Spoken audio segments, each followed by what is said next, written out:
Welcome to the Authentic Self Revolution. I'm Carly, your guide on this journey to genuine living and the real wealth of freedom and fulfillment. In a world that just loves to tell us who we should be, we're here to remember who we truly are. We're here for the questioners, the misfits, and anyone who's ever felt there must be more to life than following the script. Each week, we peel back the layers of shoulds and musts and dive into practical ways to live more authentically.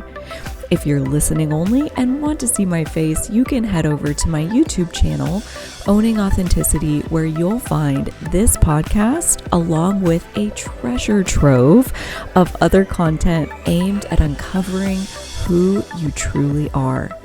Your authentic self is waiting. So let's dive in. In this interview episode of the Authentic Self Revolution, I am joined by Dawn Bova. Dawn is an intuitive artist, best-selling author, nurse practitioner, and angel mom. She brings a unique perspective to her heartfelt paintings, illuminating intense emotions and powerful messages of hope. She is dedicated to helping others awaken brilliance after life's darkest moments due to her own experiences of tremendous loss and yet living a happy, joyous, and free life. Dawn's personal experiences have given her a powerful understanding of the healing power of art and creativity. She's an emotional empowerment coach sharing her expertise and various tools to aid the healing process. I loved this interview, and I hope you do too. Well, hello, Dawn. Thank you so much for being here with me. It's a pleasure to have you and pleasure to get to know you a little bit better.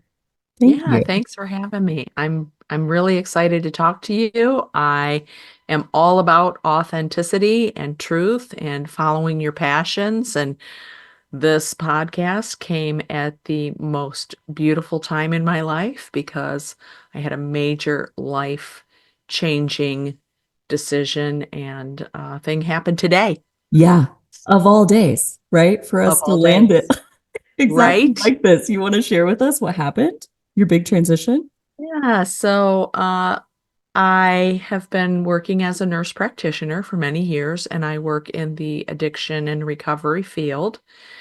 Um, I've helped a lot of people, and it's been a real pleasure and honor to serve those people.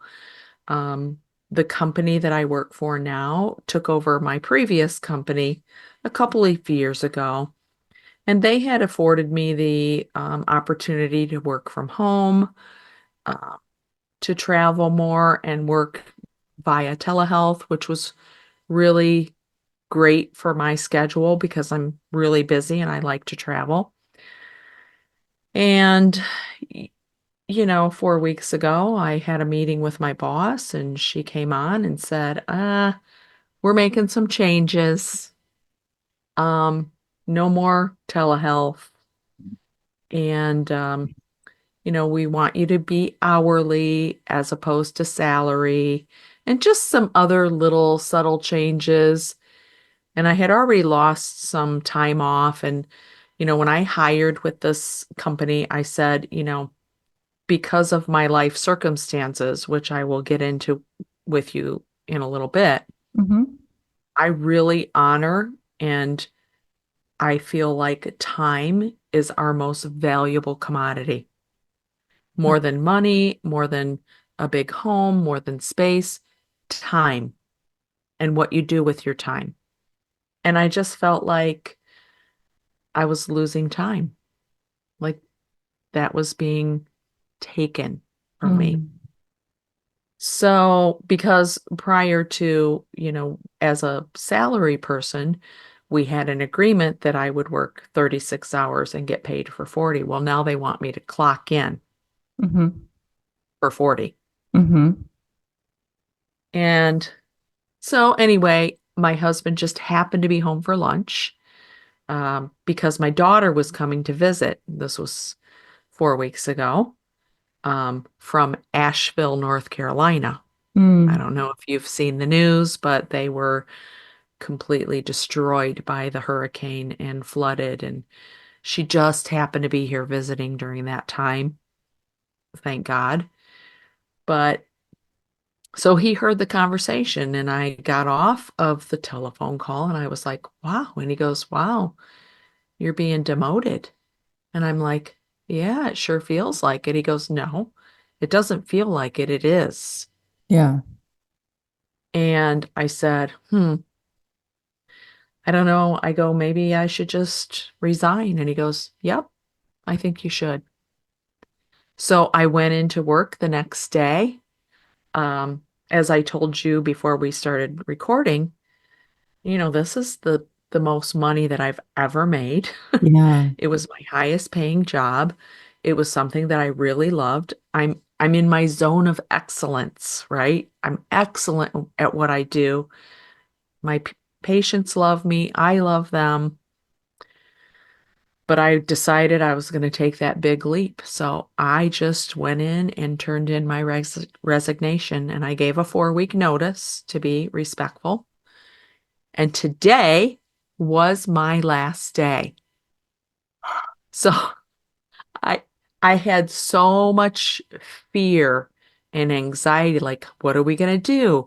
How are we going to pay our bills? Should I be doing this? I mean, on and on and on. All the All thoughts the that things. race Yep. through your head.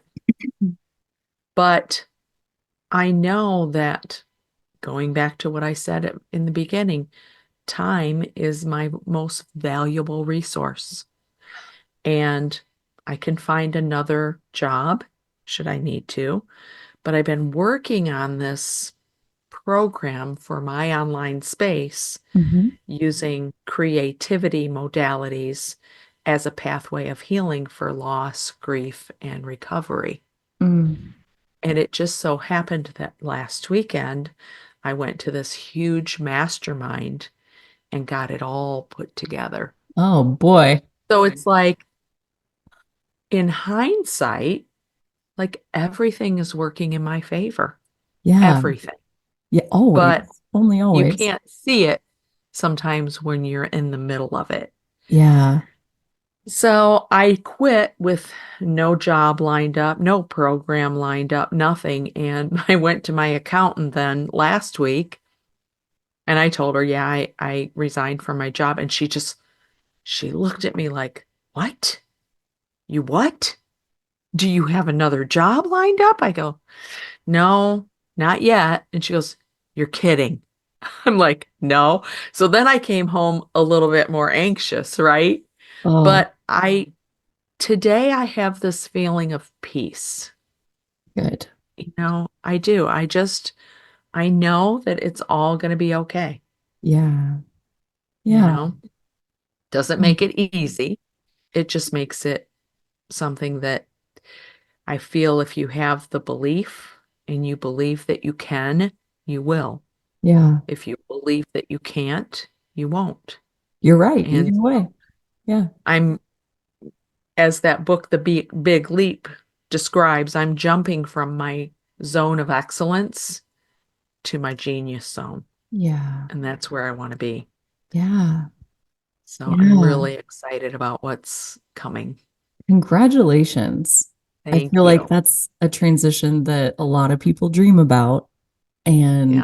may or may not ever find the inner courage to actually do the thing. Where Hmm.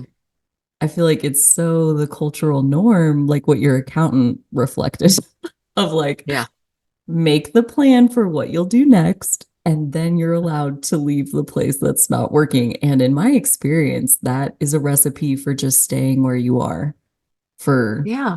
forever. And there's no right or wrong, but I really dig your courage and your boldness to leave, just say no to what you know is not aligned, for Hmm. whatever reasons you decided that it wasn't right. Right. Yeah. So good for you. Looking back on my life, I feel as if Not that I would volunteer to go through the things that I've gone through, right? But every single thing that I've gone through has led me to this moment right here, right now. So, I'll just give you a little bit of history Mhm. about my life. Mhm. I got married. We had four beautiful children, and I worked part-time at that time. Then I went back to school. I've always been a nurse. And as my kids were growing up, my third son, Bradley, um, grew up when the opioid epidemic was like raging in my hometown. I'm from a small town, and several of his classmates have passed away. So he fought a courageous battle against the addiction. He became addicted to opiates, and later that turned to heroin. And he went to rehab in Florida. Um, was doing fairly well, and then he ended up in a halfway house because he said, "Mom, I'm not ready yet. I'm not ready to be out on my own. Um, I think I'm going to look for a sober living." And I said, "Great, that's a great idea."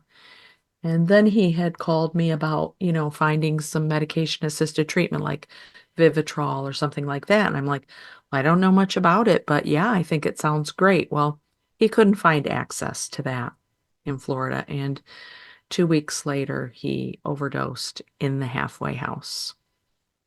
And another young man overdosed, and a tech overdosed. And, later they shut that down. That was in 2016. And, um, I thought losing my dad, because my dad died in a car accident in his 40s, a week before my senior year of nursing school. I thought that was the worst pain I could ever experience, but I was wrong. Yeah. Because when Brad died, it set me into this grief that I have never known, and it took everything I had to make it through the darkness to the light again. Yeah. But I did. Yeah. And I did it with some help of others. I did it with um, guided meditation. And then I started painting. We became really close to Brad's sponsor, Brian. His his mom was a nurse, like me, and his Mm. dad was an attorney, like my husband, and they both had passed away. So, not that he replaced Brad or we replaced his parents, but we had a connection with him, Mm. very special connection. Mm. And he became another one of my kids. Came and visited for holidays. We went and saw him, and he got into this really rocky relationship that he thought was the one, and it wasn't. And it set him into a downward spiral, and he relapsed and eventually overdosed and died. So here I am again in this pit, right? Wow. And so I utilized so many tools like meditation, guided meditation, prayer. Um, I did a lot of art, a lot of creativity. I volunteered. I'm still volunteering for organizations that mean a lot to me. Getting out in nature, um, just using. I participated in three books that all became international bestsellers because I wanted to share my story because I Yeah. felt like it was important, and I wanted to share a little bit about Brad. And so all of these things that I've done as a byproduct of my grief have brought me to this place where I know there's so much more to recovery from grief and substance use and all that that we're not putting out there. Yeah. We're not helping people with these things. Yeah. We're saying, take this medicine, go to meetings, get traditional counseling. Yeah. Not knocking those, right? But there's so much more that we Yeah. could be doing. And that's my new vision, right? To have this program for people where you can use music and um, movement and creativity and guided meditation and journaling, guided journaling, not just writing your stuff in a journal. Hmm. I've been participating in this journaling experiment for the past year, and I write about my future, what my future looks like. Yeah. And I don't stay in the negative energy, the low vibration. I bring it to a higher vibration, and life is great, right? Yeah. Because when you believe it is when it happens. Yeah. Yeah. If you're stuck in that negativity and that downward spiral. So I've done all these things, and thank God, because my tragedy was not over. So a couple years ago, my oldest son ended up with COVID, and he was on a ventilator for 5 days in the Cleveland Clinic. And I Mm. thought, oh my gosh, he's going to die. Oh, please, I begged, please don't let him go. And he did. He came out of it, so he's okay now. But he had two little kids, and he was the stay-at-home dad. So I found a babysitter for them. And Willie was almost 2, and they were at the babysitters. And I get this call at work, and something happened to Willie, and he's at the hospital. So I ran to the hospital, and he was on a ventilator, just lifeless. And I'm like, what happened? Did he choke on something? What, like, we had no answers. And they life flighted him to a larger facility for children. And we were met by a room full of doctors. And they said he has brain trauma. And I'm like, what? I still could not wrap my head around it. Like, what do you mean he has brain trauma? Did he fall and hit his head? And they're like, well, it's unlikely that he would have this much trauma from falling and hitting his head. And I didn't know. Like, when you're in that state of shock, and I'm a nurse practitioner, right? I like thinking I should have pieced this together, but long story short, he died from shaken baby syndrome at the babysitters. So he was on a ventilator for a week, and then um, they eventually, made the decision to take him off life support. Sorry. And again, I turned to all the tools that I had in my tool belt to help me through that time. Um, so yes, I've had my share of grief and loss. And the thing I want people to know, if somebody's listening, is there is a way out, right? So it takes me way back full circle to the beginning of our conversation that time is our most valuable commodity, Wow. right? Yeah. Because you can have all the things that you want in the world, but it's not going to bring you back that time. Mm. And that's, I think, really what gave me the courage to say, I resign. Yeah. I'm going to do something different with my life. And, I have the privilege of having my granddaughter here a lot. She needs me. I paint with her all the time. We do creative projects, and it's so therapeutic. It doesn't matter. I had a doctor on my podcast once, and she does research about the brain and brain healing. And she said she did this study where they did brain imaging, and they showed people listening to music and not listening to music, and they could see the brain changes when you Hmm. listen to music. But she said, but here's something different. And it's the same with any kind of creative project. When they started singing, And it doesn't matter if they were a good singer, a bad singer, but just the act of doing, the Yeah. brain lit up. Yes. So it's like not thinking about it, watching is good, s- listening Doing to is music good. is good, but when you participate in something, you are healing your brain. Yes.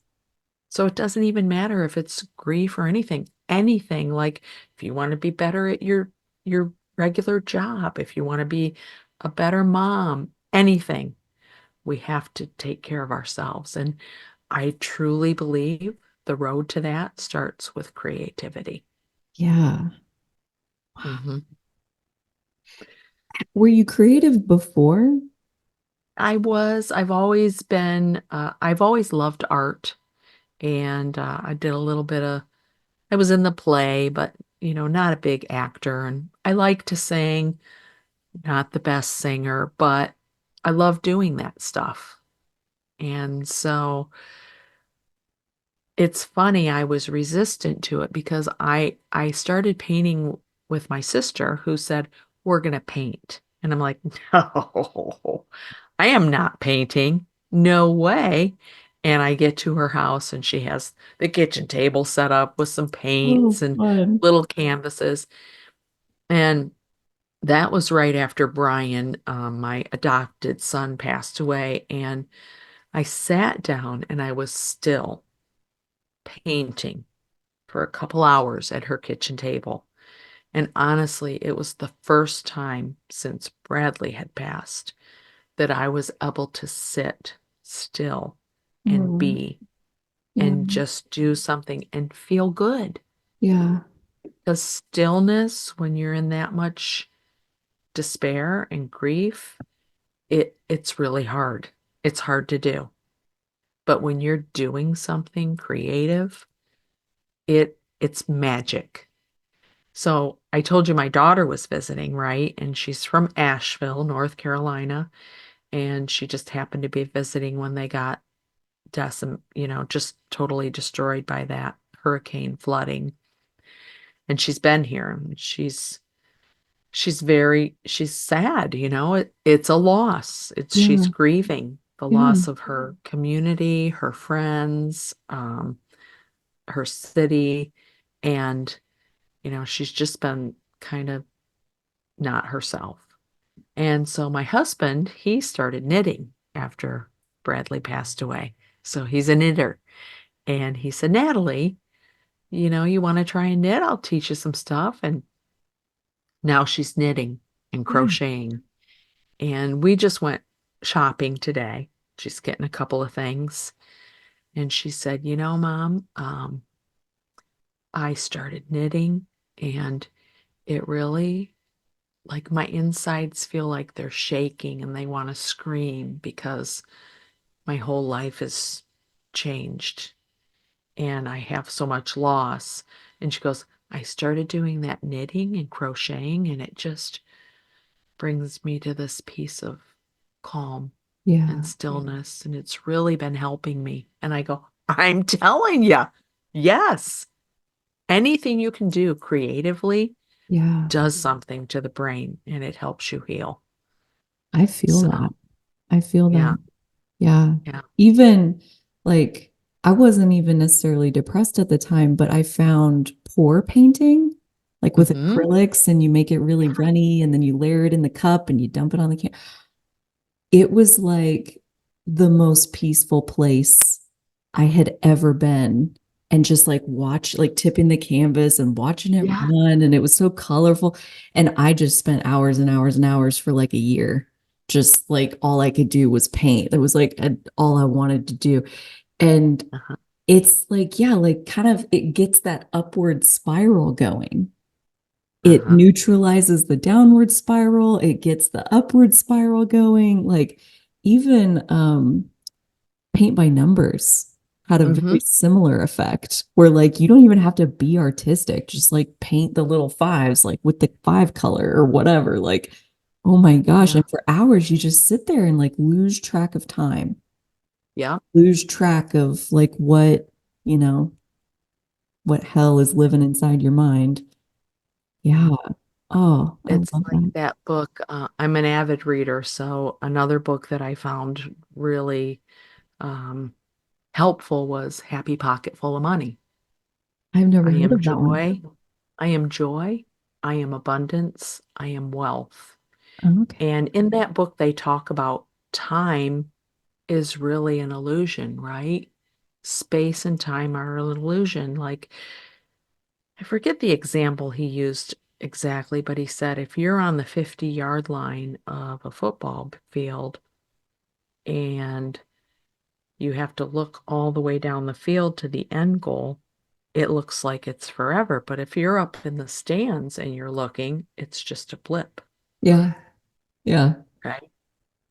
Something like that. But, the fact that we can, when we're in our zone of genius, time goes like this. Hmm. And when we're, doing something that we're not happy about or we don't like, it takes forever, Time slows right? down. Yeah. Yeah, Yeah. yeah, Like Einstein's theory of relativity, yeah, basically. Like right. sitting on a hot stove for a second feels like an hour. Sitting Mm-hmm. next to a pretty girl for an hour feels like a second. Like Yeah. when you, yeah, I mean, that suffering, it just feels like it goes on and on and on, Mm-hmm. and that you'll never get out of it.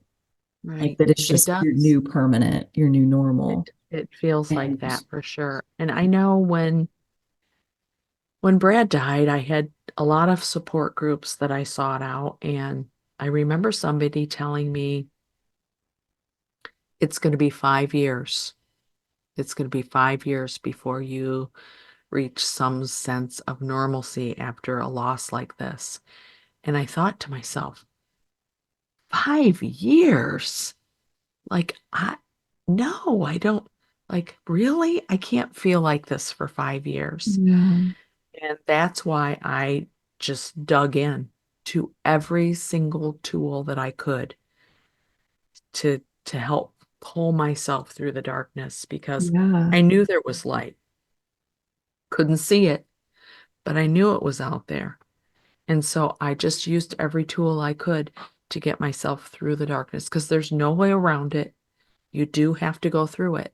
yeah, But just like quantum physics, you can take forever to go through it, or you can go through it in a short period of time. yeah, And that's my passion right now is putting together this program to help yeah. people get through life's darkest moments as quickly as possible. How do you like what I hear in your story is like you wanted to feel better. Hmm.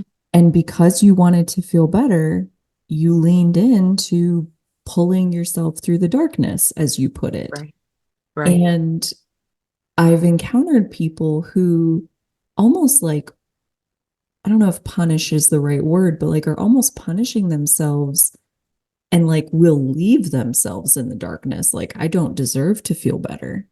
Like Right. they have guilt or shame or some kind of something Yes. that like it's like they believe they belong in the darkness. And so then doing any kind of practice that's like, well, don't you want to feel better? And like, I don't even deserve to feel better. Like, I Mhm. mean, do you I run think into that? Like, what do you say to that? the very first step, um, because I've created 12 steps, and the very first step is recognizing all those emotions Yeah. and like writing them out. Like I had a lot of what ifs and whys and that guilt and I should have or could have or why didn't I call him that night or he called me that night and I didn't answer the phone. Why didn't I answer the phone? You know, um, and that's normal, Yeah. right? We all have to, that's part of the process, but you have to recognize it and then be willing to do something to help yourself through it. So, I mean, aside from creativity and guided meditation and regular meditation, I did go to a special therapy called EMDR therapy. and it's like a rapid eye movement therapy, and it kind of helps you recalibrate your brain per se, Hmm. um, by I really can't explain it, but it's for traumatic experiences and Yeah. helps you get through those traumatic experiences and experience joy. But even if people don't think they want to feel better because they're carrying so much guilt, shame, remorse, whatever, Hmm. shame, um, you really have to learn to put down what you're carrying, Yeah. to put it down, and maybe just a little bit at a time, but carrying that great big bag of stuff around with you is not going to help you. And I wanted to feel better. I really did. And it took some time. Hmm. Like I cried buckets and buckets of tears, and I still do. Like Yeah. his angelversary was October 21st, and Oh, I've been feeling really well, and I have all these tools in my tool belt, but boy, I bawled like a baby that day, you know? days, that's the most Because you creative miss thing them. you can You do. miss their Just, physical presence. yeah. Yeah. And I'm okay with that now because I've also recognized that it's okay to be authentic, Yeah. share your emotions, and for a while as an angel mom, it's hard to share those emotions. It's hard to be authentic. It's hard to speak about it because it's something that nobody wants to get real close to. Mm. Because if you think about losing a parent, well, yeah, we're all going to lose a parent. You think about losing a job, yeah, that could happen to me. But when you think about losing a child, Yeah. it's something that, and no fault of anyone, but it's something that people don't want to get close to, right? You don't even want to think about it. Yeah. And I didn't either. Yeah. But on the same token, it's made me the person I am today. Grief is incredibly catalytic when you're willing to take it into a creative space. Yeah. You know, like it can actually give life, like a whole new life force can come through that Hmm. if you process it. And that's where, like, yeah, I think so much has been repressed for Yeah. folks. And Yeah. I work with people too, like in a one-on-one sense. And I also wonder, like, what about like grief of things that happened a long time ago? And then like they just kind of shoved it down and like, I can't even handle this because when we can't capacitate something right now in our psyche, thank Hmm. goodness the body will hang on to it for us. But then Hmm. it's there Yeah. waiting and that heaviness is lurking and Hmm. bringing it back up. I don't have time for that. I don't want to, whatever. Like, what's your experience with creativity and kind of letting it, oh, here,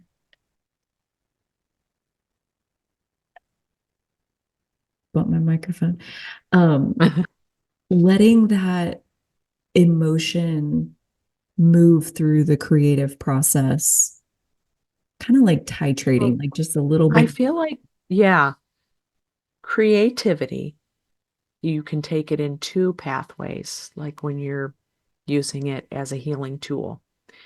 It can be used to translate emotions. So your creative expression can be translated into something that words can't say, right? Yeah. So you can splatter paint, you can throw paint, you can mix up muddy colors, use your hands, um, or, and that's a great way to use it, or you can use it to transform emotions. Mm. So, for example, when they had the horrific shooting in Texas with all those young children that were I don't watch the news, but you couldn't help but Hmm. hear about it because it was on social media everywhere. And I was so upset. And I'm like, I'm gonna I'm gonna transmit my emotions on this paper and Mhm. just so I got some black and some red. Mhm. And what happened was I made this swirly black and red painting, and I look at it and there's a heart in there. And I didn't plan on putting a heart in there. So for me, it automatically transformed my emotions into Yeah. something beautiful. Oh, because they But either always way do. is okay. You know what Yeah. I mean?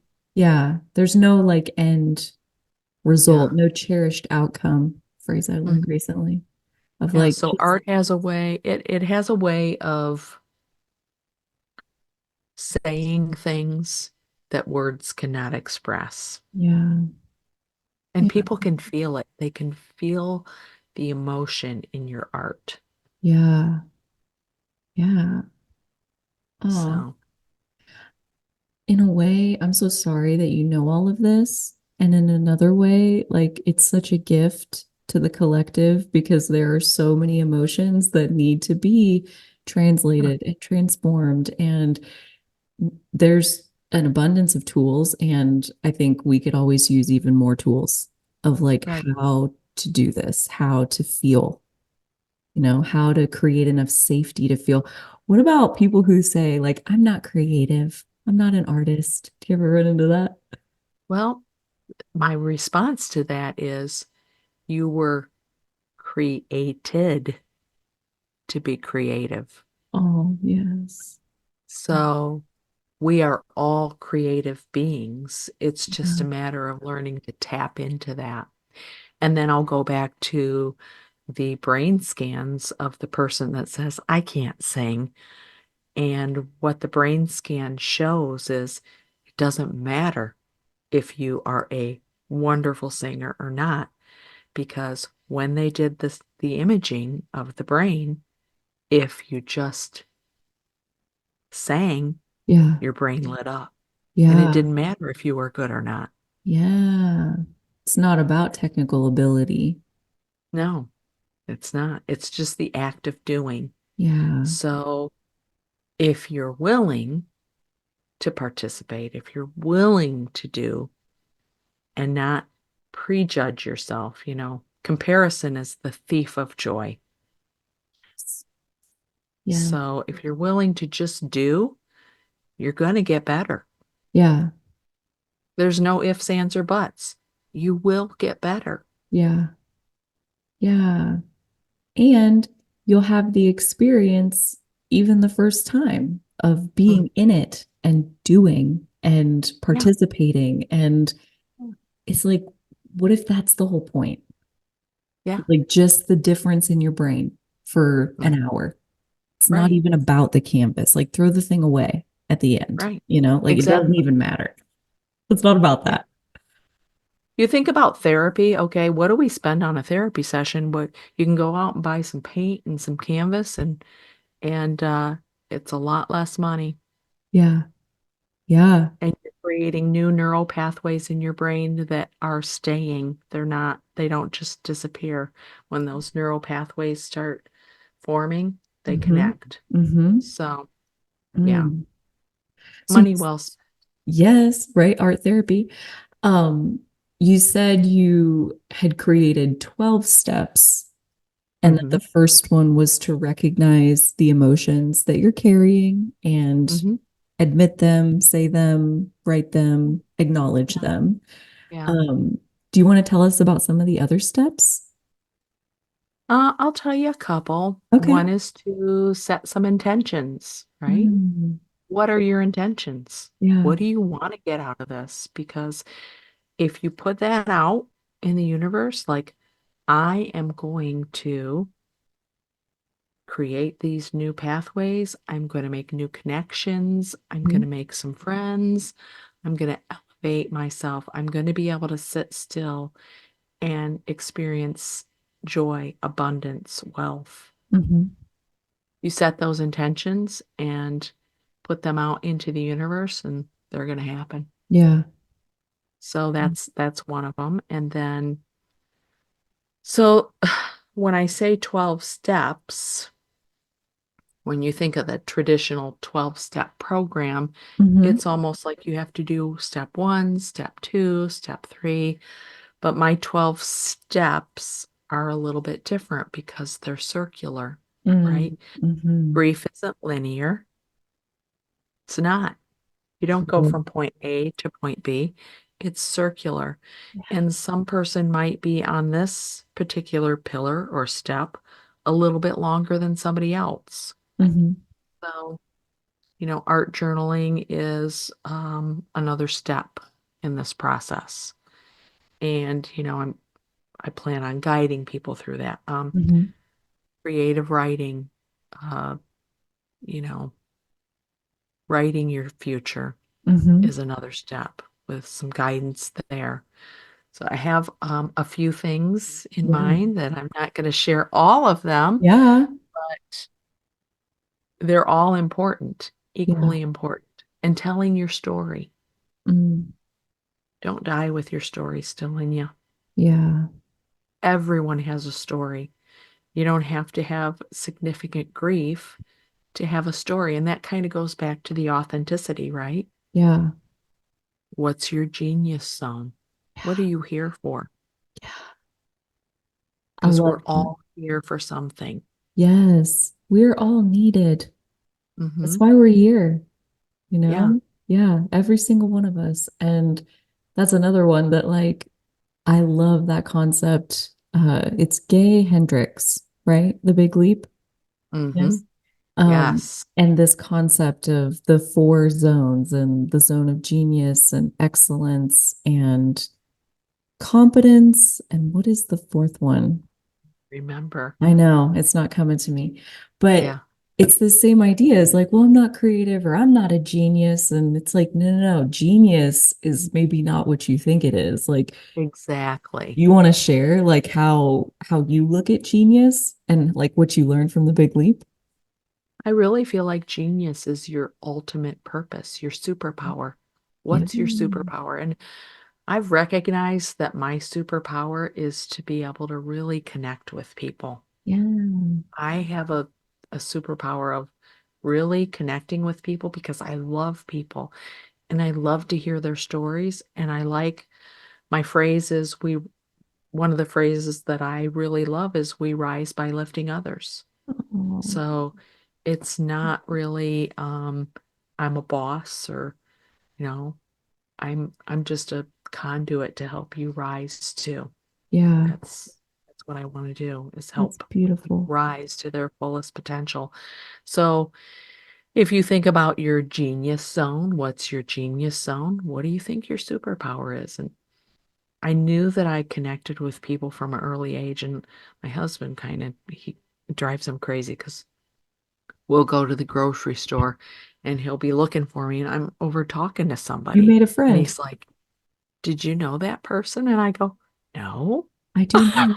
I do know. But I said, "But I saw something that they were doing and I just had to talk about it, you know?" Oh my gosh. Uh, we were at a hotel and there was this girl sitting there and she was eating all by herself and she had this beautiful satin auburn colored dark dress and I looked at it and I go, "Oh my gosh, that is a beautiful dress." I said, "Are you in a wedding?" And she goes, "I am." And we just started a little conversation. And he's like, "Wherever we go, you have to talk to somebody." I'm like, "I can't help it." Yeah. Some My people are just like superpower. that. And I believe you that it comes out of a genuine love for people, that Yeah. you're just magnetized to them and probably to something in them that's calling out for something, Mhm. you know, Mhm. like wanting connection. And you're like, I'll be your friend. We Yeah. can chat. I'm in. Yeah. And that's my superpower. Now, somebody else might like to be in solitude. They like to be in their own space and maybe creating jewelry, or maybe they love to read or whatever. I Mhm. don't know. Yeah. It's not my job to figure out what your superpower is, but you know it because it's Yeah. deep within you. everyone can figure out their superpower. Yeah. Think about the things that you love to do where time goes like this. Yes. Yes. Where you lose track of time. Like Yeah. you just stop even thinking about where's my phone? What's so Yeah. and so doing? Like you're just Yeah. engrossed in What can I the do moment. next? What can I do to fill this gap? Yes. No, there's no gap to fill because you're just in the zone. You're full. You're Yeah. full in that moment. Yeah. Yes. I love that. I love this concept of genius and that everybody has it. Everybody's got superpowers. Everybody has so much more within them than so Right. many people acknowledge. And it Yes. sounds like we have very similar mission in terms of like highlighting the edges of what's possible and like, Hmm. really? Are you sure that's all that's possible? Because I'll bet there's even more that you're not Hmm. not seeing yet. Even Um, with me, I yeah. feel, as we grow and evolve and learn more about ourselves, more will be revealed. Yes. It's Yeah. not a stopping point, right? Year over year, it continuously gets even better. And like you said too about art, like when you do it, you'll get better. And Hmm. I feel like your genius is a lot like that. That the more Right. you spend time practicing it, you find out like, oh my gosh, it can like do this whole other thing. Or there's Yeah. this whole other room off the side of my genius. I didn't even see it before. And like, oh, look, it's a whole thing. Like you just spend time practicing. And like with anything else, like it comes online a little bit more, a little bit more. Hmm. Yeah. Hmm. Yeah. Yeah. Mm. So, what is either one thing that you wish I had asked you about that we would have gotten to talk about today, or maybe just a message that's on your heart that you want to leave folks with? Give us some final words.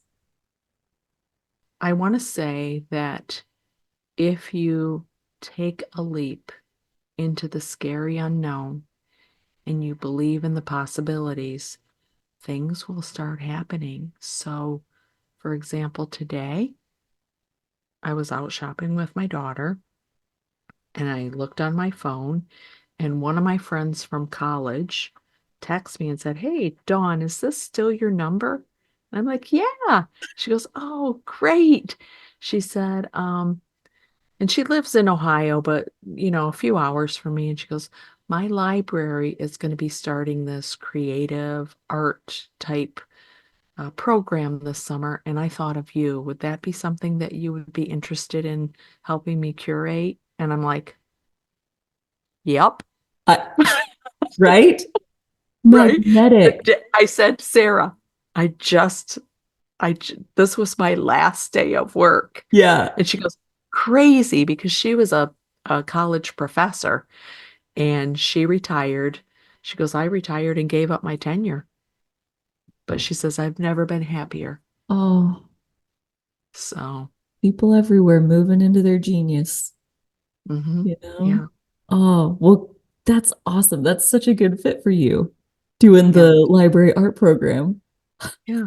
So So awesome. she said, I want to say to people,